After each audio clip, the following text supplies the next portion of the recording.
WCLN 1170 Radio and Cable Channel 16 are pleased to present We Should Know, hosted by J.W. Simmons, an upbeat, informative look at people, places, and issues facing our community. This education-based analysis of issues will remain positive and informative as we consider closely what we should know.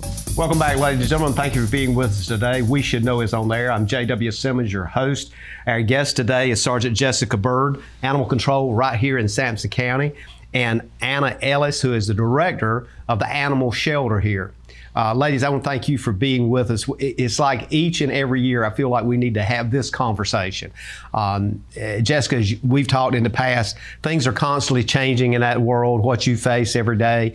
Anna, it's like your capacities and capabilities are up and down, but there's never seemingly enough. So I want to kind of open the conversation today about animals and responsibilities and those kinds of things. What are you seeing now? Some of the data's coming out saying North Carolina is in the top rank of euthanizing animals. And I guess the obvious question would be for animal lovers, and I guess we all like our animals, is why is that happening, and what does the public need to do to maybe counter that and then go wherever we need to go? And I'll start with you, Ann. We typically, animal shelters are bombarded right now. We also work with a lot of reputable rescues in North Carolina. They're also at capacity. We're seeing an influx of numbers coming in. Just last week, we had 50 animals come in just 1 week, and that was from public drop-offs, animal control bringing in. And what we do at Sampson County is we reach out and we try to work with reputable rescues that can come in and pull and help us make space. Typically, animal control and the public, we have a section of 14 runs. That's our intake area. We get them vaccinated and moved up as quickly as possible. As far as the euthanasia rate, ours is actually decreased. We've got a really good job. We've been doing really good getting them out with rescues. We have seen an influx of adoptions here lately, so that's a good thing. Mm-hmm. One of the biggest things, and the reason animal shelters are so full is springtime. So we're looking at kittens, puppies being born. Spay and neutering will help our shelter tremendously, because a lot of what we get are unwanted litters.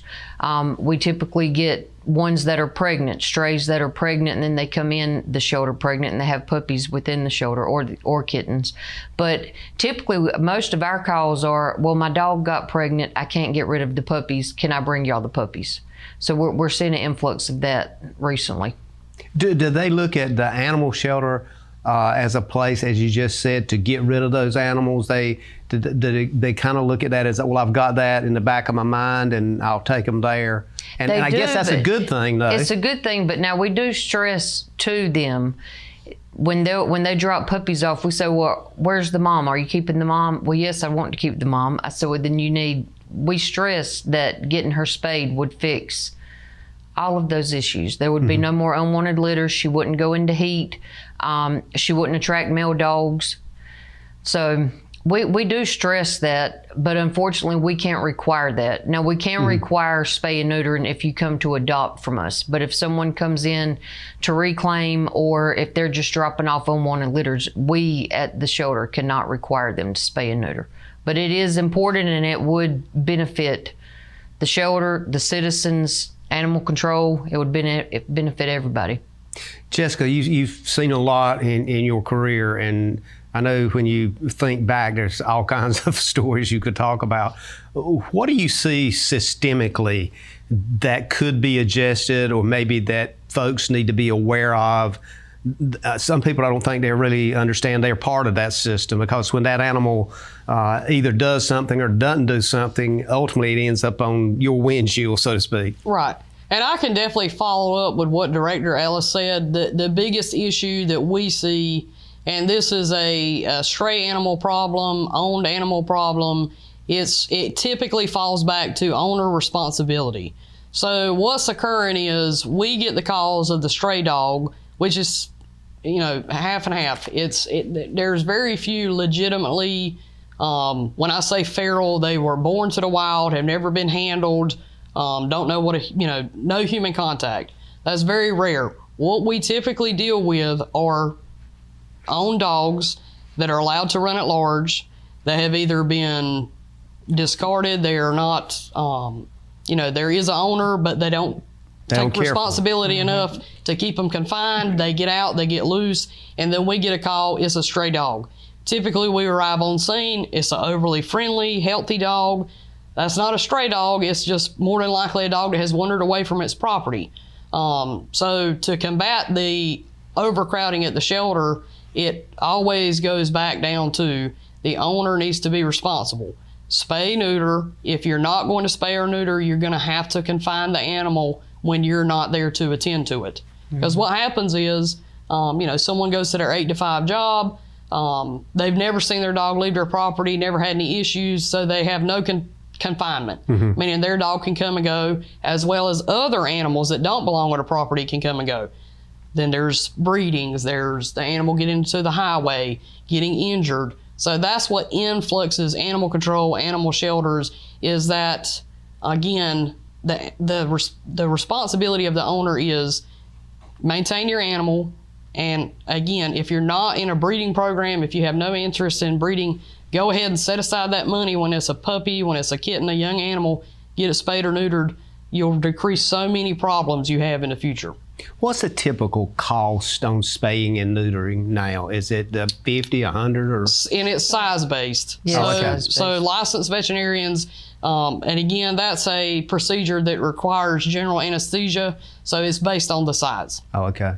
Do you have somebody with animal shelter that you call on to do that, or is that contracted out? Or? Veterinary Medical Clinic, Dr. Oglesby is our contracted veterinarian, and he is the one that spays and neuters our animals. Now, he offers the shelter a discounted price. So when you're coming and you adopt, our adoption fees include that.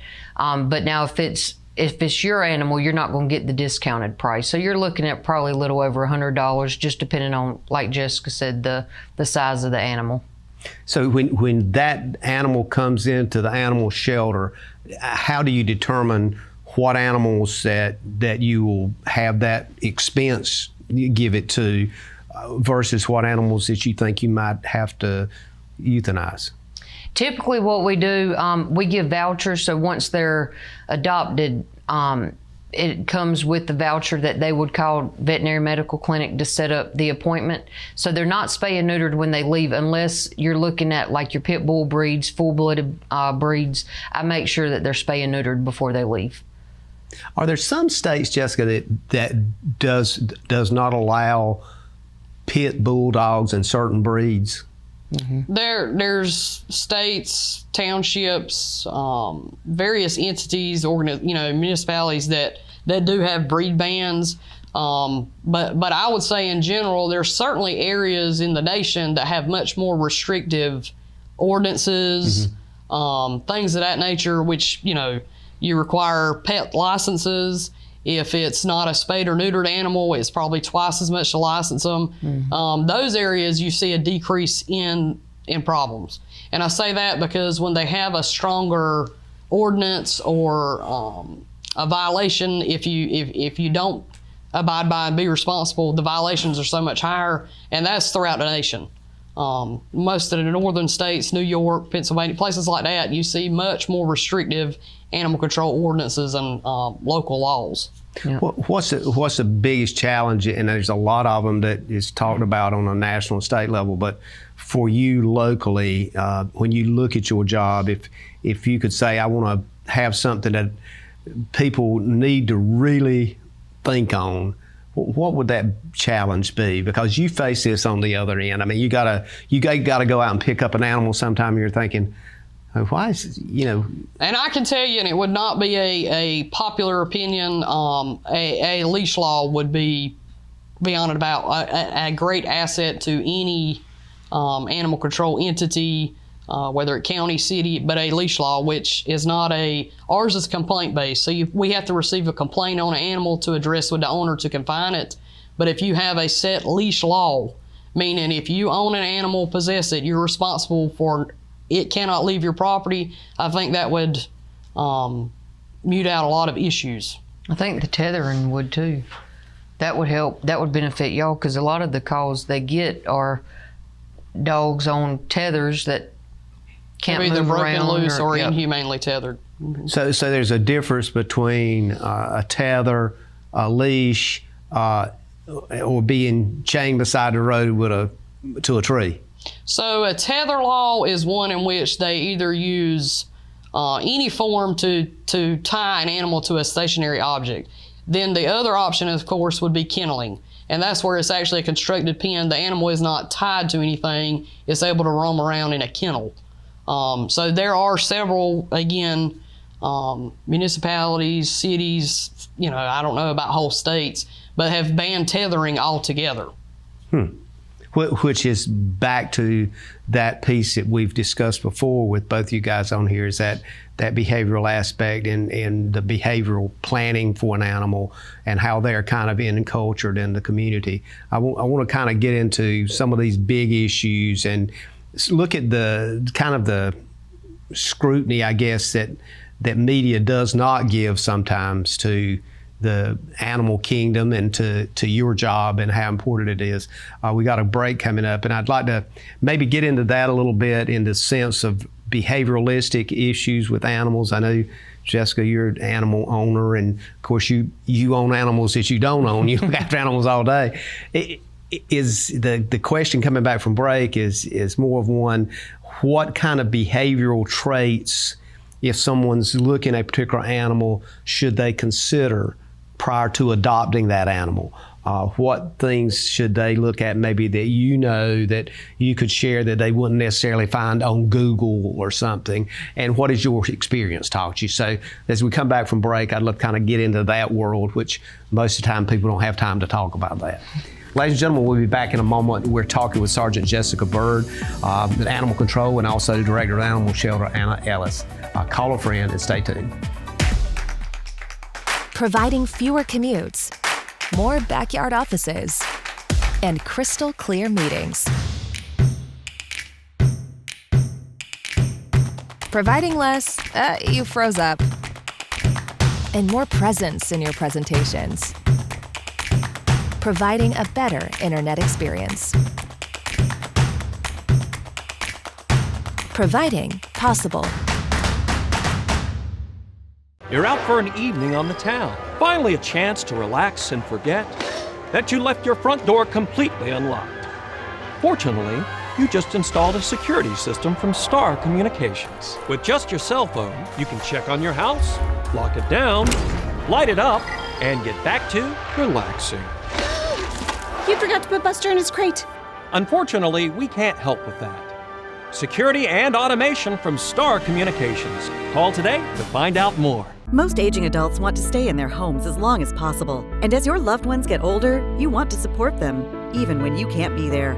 Star is proud to offer Star Alert. This new system is now mobile and has GPS compatibility, so your loved ones can live their lives and you can have peace of mind, knowing they can get the help they need with just the simple push of a button. The new Star Alert also offers automatic fall detection, so help will be alerted even if they can't press the button. Call and ask about Star Alert today. Ladies and gentlemen, welcome back. Thank you for being with us today. The name of the show is We Should Know. We're coming to you on Star Communications Channel 16, simulcast on WCLN Radio. We're talking with Sergeant Jessica Byrd with the Sampson County Sheriff's Department, Animal Control, and Anna Ellis, the Director of the Animal Shelter here in Sampson County. As we went to break, we kind of put a toe in the water on this whole behavioral world of animals and what you do and don't do. And I think it'd be good to get a perspective, Jessica, from you and also from you, Anna, because Anna, as you see people coming into the animal shelter, I guess sometimes they might come in and look at you and go, we're looking at a certain kind of animal. We want something soft and fluffy to put under the bed or whatever. And then, Jessica, we live out in the country, so somebody might be looking something to say, well, I just want something that people be scared to come in my yard. Have you heard that before? Oh, yeah. So let's talk about that and how important it is to understanding animal behavior. Either one of you can go, whichever one wants to take. Go ahead. And so I certainly think when somebody, whether an individual or a family makes that decision that they're going to acquire a new pet, they should do some research. Obviously, look at their time schedule, their budget, things of that nature. Just like you said, a lot of folks do come to the shelter. They'll reach out to the animal control unit. Hey, have you picked up any Great Danes? Have you picked up any Dachshunds? And so typically what we see on the animal welfare side is those more desired breeds, when they reach the shelter, it's unfortunately typically because they've got advanced age, they have a behavior problem or health problems. And certainly you can see an increase in the short-nosed dogs, the pugs, these micro bullies, which we're seeing quite a bit of those. They have much more significant health problems than, say, your average, we'll call them a Heinz 57.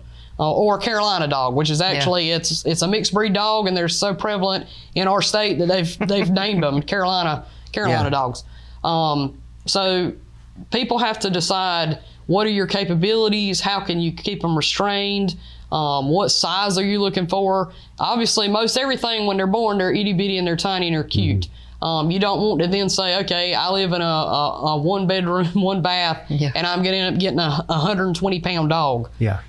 That's going to destroy probably everything in there because it's going to get anxious and want to tear stuff up when the owner's not home. So people can look at different breeds. If you're going after a purebred registered dog, talk with your breeder.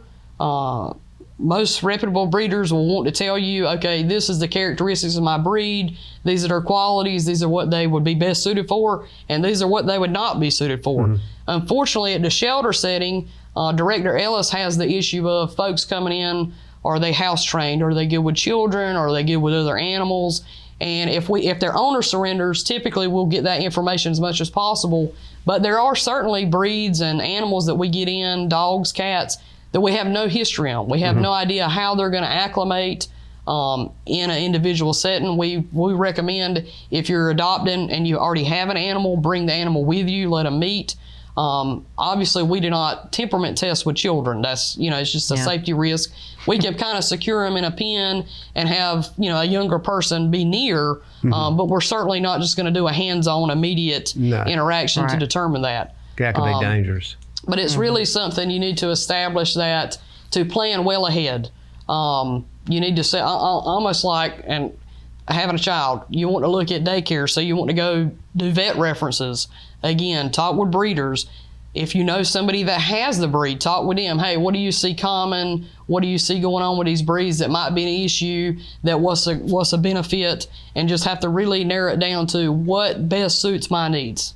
And obviously with cats, pretty self-sufficient. Cats are cats. Cats are cats. So, Ann, when somebody comes to the animal shelter, and maybe you can mention times too, can they show up out there and say to you, I'm looking so-and-so, as you just talked about, Jessica, maybe a big dog or a little dog. Right. Do you get to counsel with them and maybe give them some advice, or are they pretty much adamant about this is what I want, and no matter what you say is going to matter? There are some times when they come in automatically looking for a certain breed, but most of what we get, and we are open Monday through Friday from 1 to 5 for adoptions. So when they just like to look around, and when they see one that they're interested in, we'll take them outside and let them interact. We do try to stress slowly introducing to, if you have another animal inside your home, or bringing them out there to meet them. We also try to stress to make sure that they are around at all times when they're introducing children, that it's a slow process of a shelter animal going into a new environment. So we try to educate them on that you can't just, I just adopted this dog, so I'm gonna let my child go and pull its ear or whatever. But we do try to discuss the slow introductions. Food aggression, we try to make sure that we explain to them to not let the children or any other animals go up while they're trying to eat. It's just a thing of respecting the animal that like Jessica said, we have no history on. We don't know how that animal's going to respond to if he's playing with the toy, someone going up trying to take the toy. It's kind of hard to do that in a shelter environment. But we do we have outside pens that we let them go out and interact. There are times that they will bring their children, but like Jessica said, that's up to the adopters, the parents. Mm-hmm. We're not ever going to test any of our dogs on children. It's just uncharted waters. It's liability. Now, if the parent's there and wants to introduce, we will slowly introduce. But as far as just letting the child run up on them, that's not what we do. We do try to respect the animals.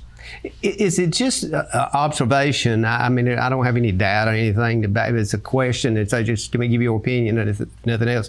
But it just seems like that we're in a world now in which size or whatever kind of animal or they're automatically indoor animals. I grew up in a world that animals were outside, humans were inside, and that's a false premise, and nothing wrong with an animal inside. But I just seem to see more people that's just normal. The norm is if it's a Great Dane in the house, it doesn't matter. You just alluded to that, and it caused me to think about it. Are you seeing that a lot? So, I guess because I'm out in the field, I see big, small, in, out. I unfortunately deal with hoarding situations. So yeah, there's certainly an increase. I can tell you a majority of the prime example. There was 2 stray dogs that showed up at a lady's house. Very well kept, had collars on, so I kind of started canvassing the surrounding houses. Mm-hmm. And I'd say I went to about 15 residents, and at least 8 of those had animals inside the home.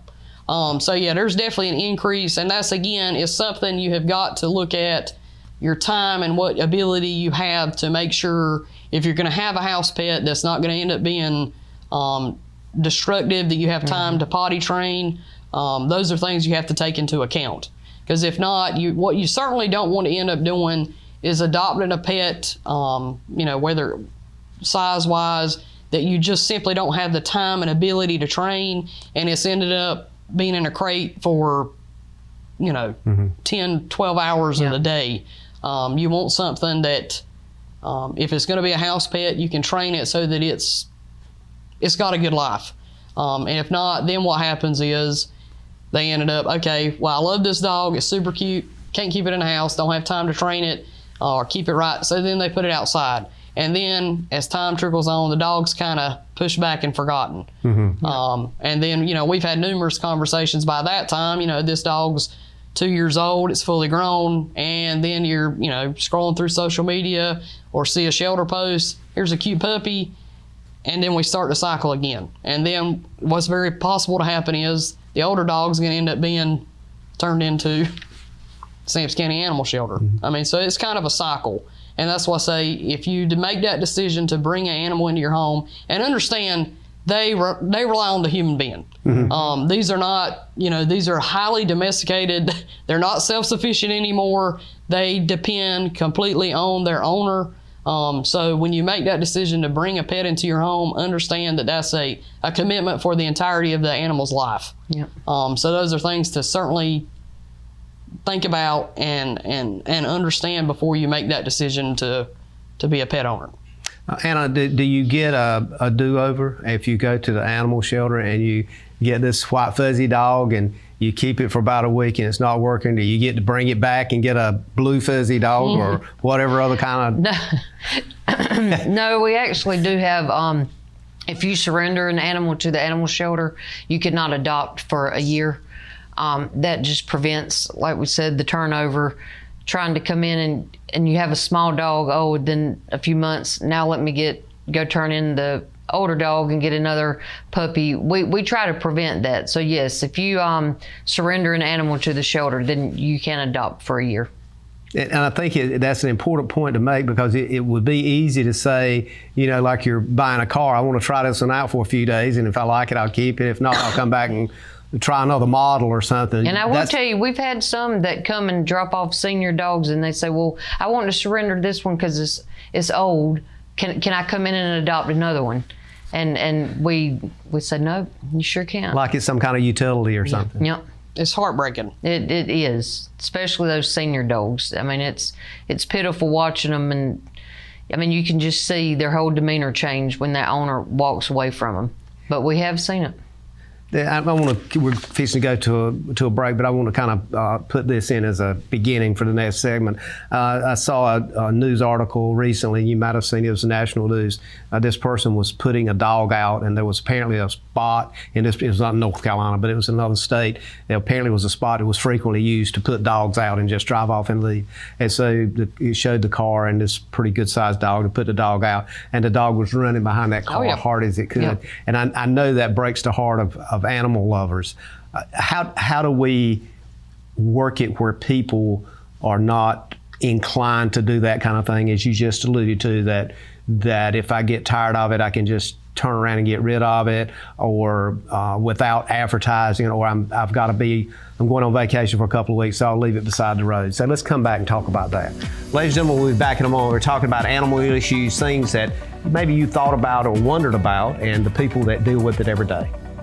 To get the most out of your electronic devices, you need a strong internet connection and a protected home Wi-Fi network. You need high-speed internet from Star. Star has the fastest, most affordable high-speed internet service available for all your devices. We have no long-term contracts or high-pressure sales. Our service speaks for itself, and switching is hassle-free. We take care of everything with free installation from a local company. High-speed internet from Star. Internet at the speed of light.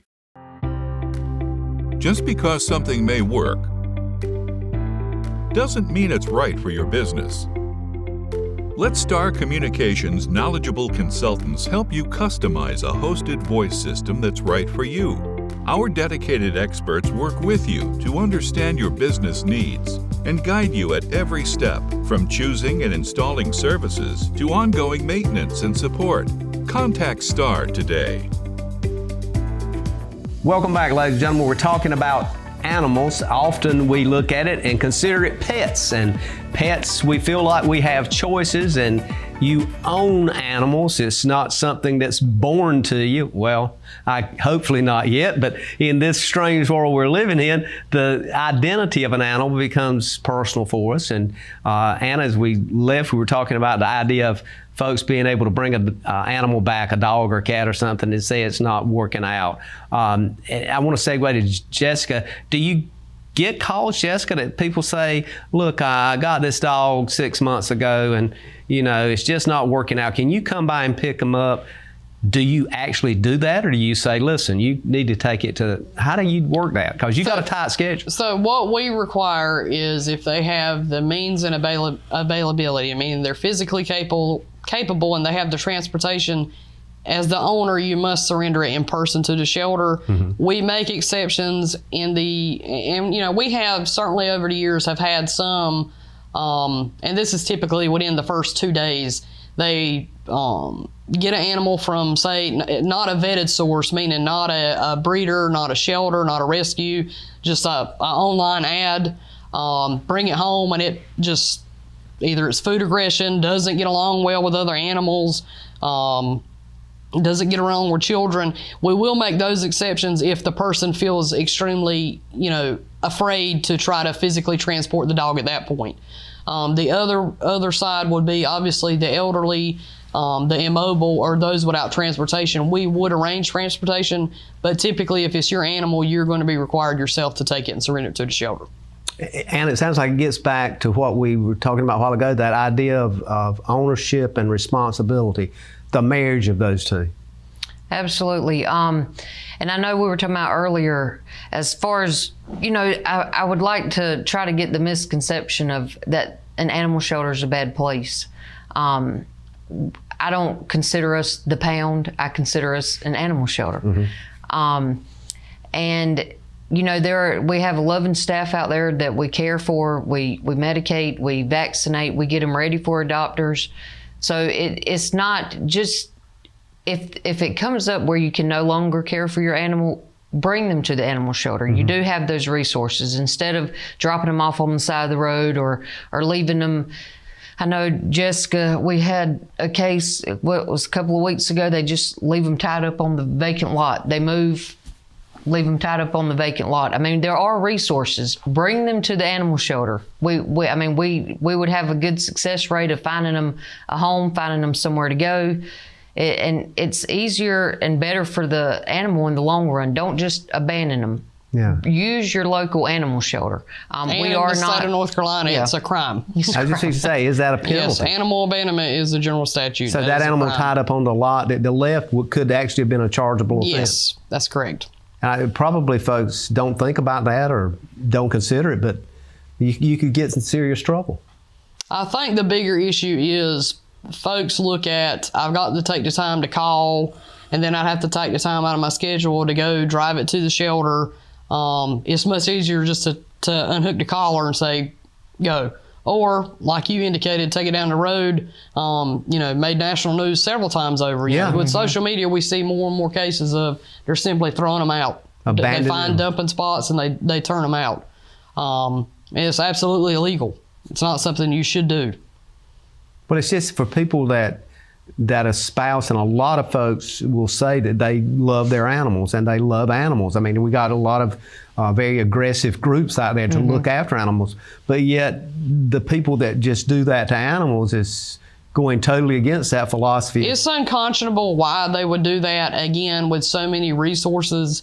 And, a lot of folks say, well, I just simply couldn't care for them anymore. We have many times over had to reach out to other entities to assist if, say at the time, we may have had a large cruelty seizure, somebody needed to surrender a pet. We've reached out to different entities to help that owner that at that point can't care for it, whether it's foster, whether it's finding them, feed for another week until the animal can be surrendered. There's always options. Unfortunately, the option of throwing them out or turning them loose, that's, again, unethical, it's illegal, and should not be done. You mentioned a while ago, I want to kind of clarify for folks this idea of the potential of a leash law. Again, the leash, to having a dog on a leash versus a tether, two kind of different words. And I guess a nicer way to say it will be a confinement ordinance. Okay. Again, and essentially, there are methods to tethering that are absolutely humane. You could utilize a space and actually give the animal more room than in a traditional, say, a 10 by 10 kennel. The issue you run into, a lot of these tethers, the way they're set up humanely, they wear and tear over time. And so you end up, what happens is they start out with a humane tether, meaning a small, lightweight cable. But then what happens is the dog either continues to entangle it or over time it tears. So then that's when you start noticing the increase in the chain sizes, and it gets to the point of it's animal cruelty. If you're tethering, I had a case Saturday before last, a 38-pound dog that was tethered with a chain that weighed 17.8 pounds. Good gracious. It's mind-boggling to folks in animal welfare why you would possibly think that animal needed to be tethered with something that heavy. But again, and then too, like I say, it's one of those things when you have to factor in the time, the money, how your property's set up. An enclosure, which is, you decided not to tether, you decided to put up an enclosure, they can be costly right from Jump Street. Then you have, very few people have the perfect dog that doesn't try to dig out, climb out. Absolutely. Or, we've seen them literally take the kennel and rip it apart. So you have to invest time and money to find out what's best suited. And again, you may have that absolute perfect pet that doesn't try to do that. But again, we see people get frustrated. Well, I can't keep them in a pen, so I'm gonna tie them. I've got a dog, and her name is Trouble. There's a reason for that. Her kennel is basically a fortress at this point. And I had to modify. I had to figure out what materials I could make so that obviously she had space for movement, healthy movement, get her doghouse. But the biggest thing was to keep her in it. And that required me fortifying the sides, fortifying the corners so she couldn't climb out, and fortifying the bottom so she couldn't dig out. So, it's just how much time and money you're able to invest in keeping them confined. It sounds like the dog's got a lot of skills. She earned her namesake, and she was actually, when I give you an idea, when I started with the animal control unit at the sheriff's office in 2012, she was one of the first puppies I picked up as a stray, completely no hair. She was found with a copper wire around her neck, which is kind of the old school way of treating what they call red mange. Mm-hmm. After her 72-hour stray hold, I adopted her, took her straight to my personal vet. She had flea dermatitis. This dog was allergic to fleas. But anyway, she earned her namesake, and I have time and time over had to figure out, and she's outsmarted me a few times, but I finally got it down. And again, it just costed me quite a bit of time and money to make sure that she stays put when I'm not at home.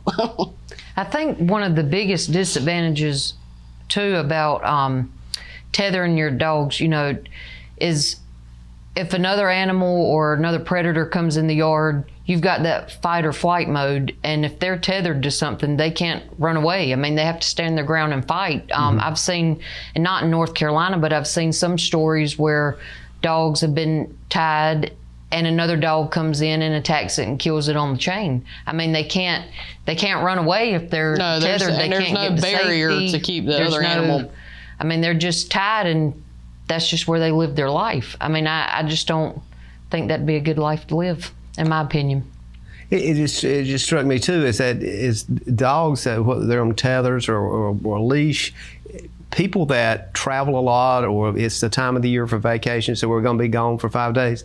They've got a choice. A neighbor or somebody's got to look after that animal, mm-hmm. or they have to pay someone, a kennel, to look after an animal. So do they think through that process, or are we in the world that we live by the moment and it feels good now and that's a nice little fuzzy dog and I'm gonna get the dog?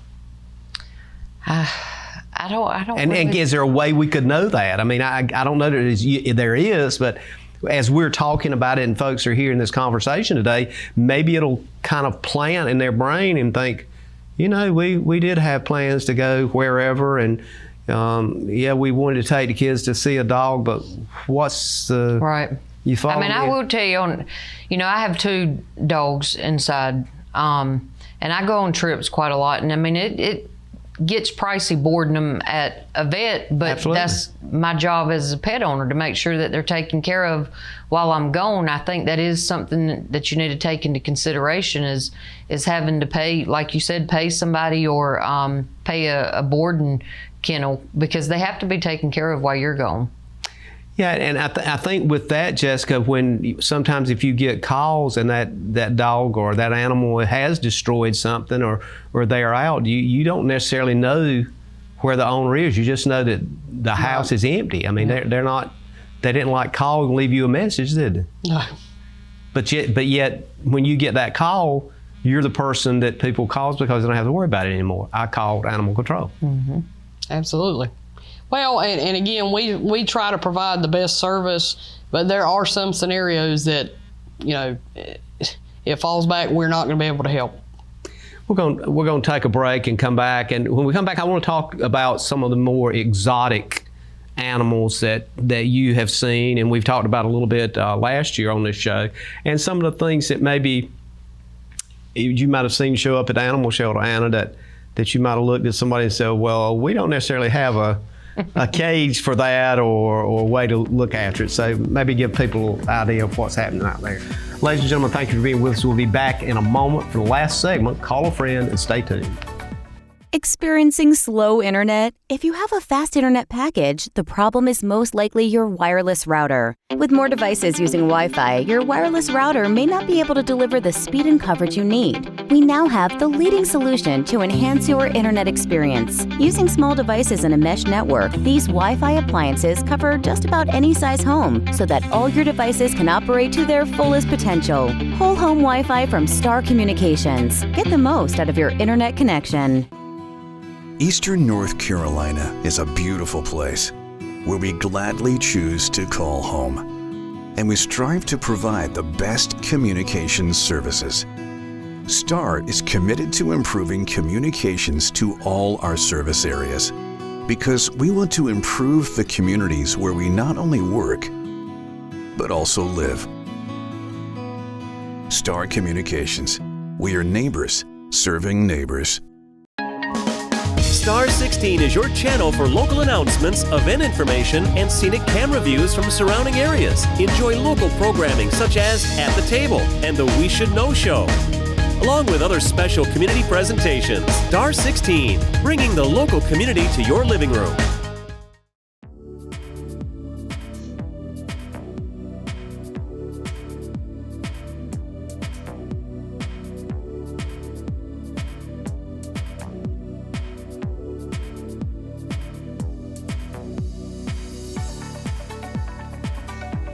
Ladies and gentlemen, welcome back. Thank you for being with us today. We're coming up on the last segment here on the show. Want to remind you, you can reach us at weshouldknowedu@gmail.com. That's weshouldknowedu@gmail.com, or drop us a postcard or comment to Post Office Box 1482, Clinton, North Carolina. And as you always do when I see you out, or you might just call me and say, how about this? Or maybe you should ask this question. That's fine. I look forward to your comments each and every day. We're talking about animals, not the two-legged kind, but the four-legged kind. And we're talking with Sergeant, I started to say Cottrell, but Sergeant Byrd with the Sampson County Sheriff's Department, and Anna Ellis, Director of the Animal Shelter.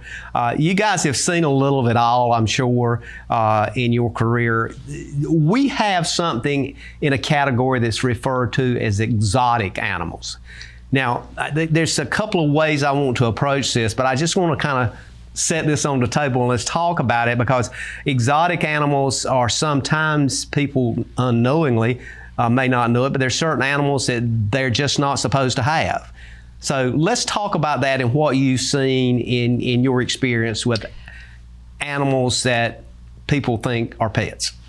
Yeah, that would be Jessica. I'm gonna let Jessica answer that. We don't typically we don't have exotic animals come to the shelter to You don't have a lot of kangaroos showing up out there. No, I'm sure they probably get calls on exotic animals, but we don't have any exotic animals come to the shelter. So in Sampson County, some of the prohibited exotics would be any wild animal, meaning can't have a squirrel, a possum, things of those natures. You can't have any kind of crocodilian, whether it's a little caiman, alligator, can't have those things. Venomous snakes, typically very large, what we call constrictors.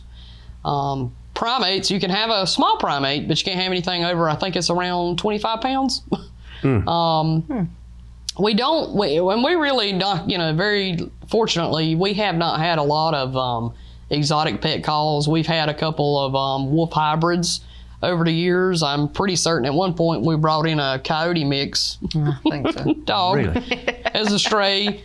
But so we've been pretty fortunate. I think if there are folks that have, a more exotic collection, they're either getting registered with the USDA and we're not hearing about it, or they're just very responsible and keeping them put up and contained like they need to be, and we're not getting calls on them. Do classification of pets, and I've actually read articles on this, that there's a certain kind of pig. It's a pig. It's really we call them, they're short hogs. I don't know what you call them, but people have those as pets. Is that micro pigs? Yeah. Is that legally identified as an acceptable pet? Mm-hmm. So I guess you could show up on the bus and have your pig with you. So in Sampson County, we really have again, we don't restrict the number, the type, other than obviously prohibited, like you said, the exotic venomous, any type of crocodilian, things of those natures, those are prohibited. But as far as any type of livestock, we're seeing a huge increase in poultry ownership, sheep, goats, all that's becoming much, much more popular.